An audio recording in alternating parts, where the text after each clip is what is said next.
Well, I don't know if you're going to see this in the camera, but watch this. Just see that chemical pop out of the creek.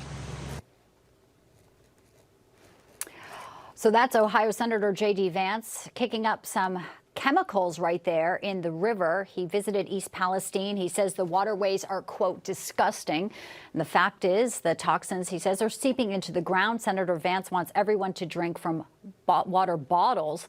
But the EPA is saying something different. Now, despite the fact animals are dying, residents are being told by the EPA that the water and the air is now safe. The community is just baffled, though, by the response of this EPA since the toxic train spill happened 2 weeks ago. Residents at first were forced from their homes because of the toxins in a controlled burn, but they have since returned. And many people say they've never seen anything like this, and they're very concerned. Resident Jenna Janos, who lives just 10 miles away from the derailment, sent us this photo right here. And it's water fountains that are locked up. So there clearly is some concern. She, in fact, is leading the charge of uniting the community. She's created her own Facebook group called United for East Palestine, Ohio, to bring together resources available to those impacted. And it sounds like it's getting a lot of traction because there are many in need. She's kind enough to join us now to discuss the impact this is having on her and her neighbors right now and today. Jenna, great to have you in. Thank you so much for being with us here on NEWSMAX. Thanks for having me. Well, it was a busy day yesterday. We had J.D. Vance, there. You had the EPA administrator. Still no response, though, from Transportation Secretary Pete Buttigieg. What's your response to the government and the folks who came that some say was just out of pressure? Yeah, I mean, coming on 2 weeks and not having specific government officials stopping by this area, it seems like it. I mean, I'll continue to say it, that it's not a priority, that it's not important. It's concerning that a company that could make billions of dollars a year can destroy small towns. That to me is unacceptable. There needs to be some accountability for individuals that are responsible. And like what's going on now, like the representatives from Norfolk Southern are afraid to come to the area. A lot of very inconsistent messages, inconsistent answers, a lot of different treatment between residents. Some residents are getting hotels paid for and are told not to go back to their house.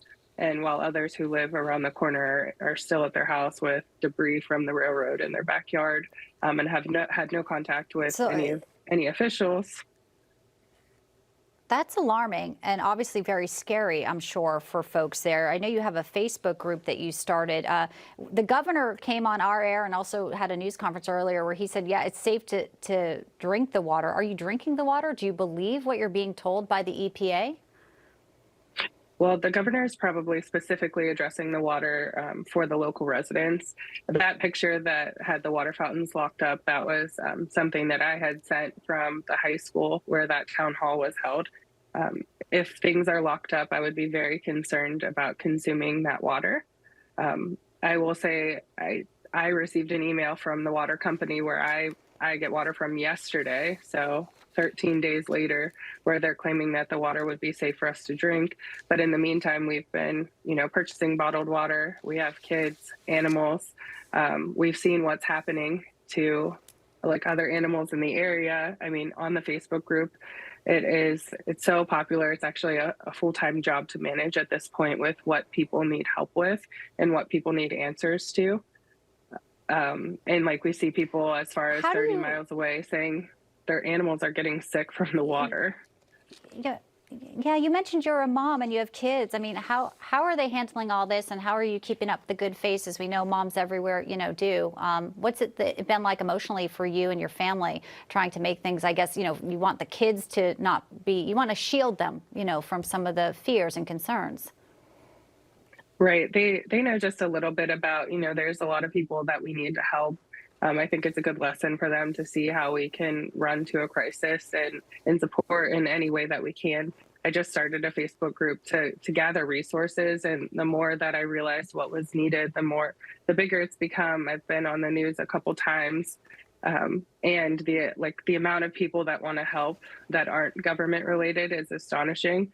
There's also a lot of people that are afraid to help because of the involvement and concerns from, I'm not sure why they would get backlash from the railroad or government officials if they were to aid in the community. So there's both sides of the spectrum. Well, we want to invite you to come back and keep us posted, Jenna. This is a very important story, and we know that many people are impacted. It's terrific you were able to create a forum for folks to come together and maybe, get some help there. Like you said, hotels or bottled water paid for. Obviously, there's, a lot of concern here, and we'll continue to see this story through with you. Jenna, thank you so much for being with us, and we're thinking of you. We're wishing you the best this Friday.